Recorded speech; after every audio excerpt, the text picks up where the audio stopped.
Hands up if you finished binge watching Drive to Survive yet. I have to say I haven't, but we need to talk about it because the F1 drivers certainly are airing their thoughts on the new series of the Netflix documentary, and there's a little bit of discussion as well as the ticking clock starts for Hamilton's time in F1. I'm Ollie Wilson for GPFans, and let's dive into the news this Monday.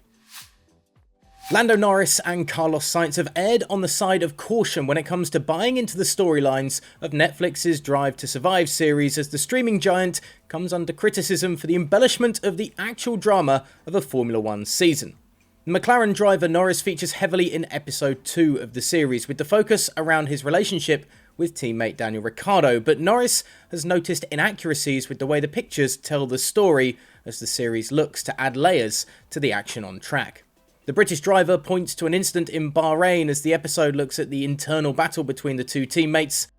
There's a bit of Daniel going side by side in turn 1 where we're not even close, and I claim he pushes me off, which is from a completely different race, said Norris.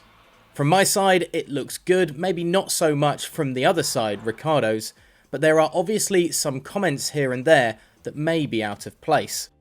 Norris's former teammate at McLaren, Carlos Sainz, feels that although mistakes have been made in the past, especially with his time with Norris at McLaren, the series is trying to rectify its previous errors.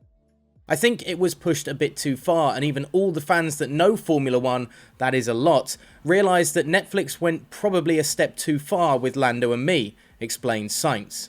But I do believe Netflix know it, and they are capable of correcting their judging mistakes, and they will adapt and maybe make it a bit more realistic in that sense. Both Sainz and Norris, however, still feel the series is good for the sport, and I think I have to admit that we as fans kind of agree too. Maybe we should all just take it with a pinch of salt. Elsewhere, the ticking clock on Lewis Hamilton's time in Formula 1 has begun, with the British driver revealing he has no plans to be driving in the sport into his 40s. A contract extension with Mercedes last year sees Hamilton tied to the constructor until 2023, making him 38 years old when it crops up for renewal. But unlike some drivers such as Kimi Raikkonen, Michael Schumacher and Fernando Alonso, who have all hit the big 4-0 and been behind the wheel, the 7-time world champion doesn't see that on the cards for himself. I haven't thought about that number because I'm 37, so I still have a bit to go, said Hamilton. I honestly haven't thought about it and don't plan on being here past that age. Hopefully I have some other fun things to get on with.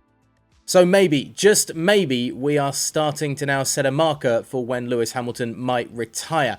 But things can change in Formula 1 pretty quickly, so we'd love to know your thoughts. Let us know in the comments section below. Please, no spoilers for Drive to Survive, not until I've at least finished it. And of course, follow us for the start of the new season this weekend in Bahrain here at GPFans.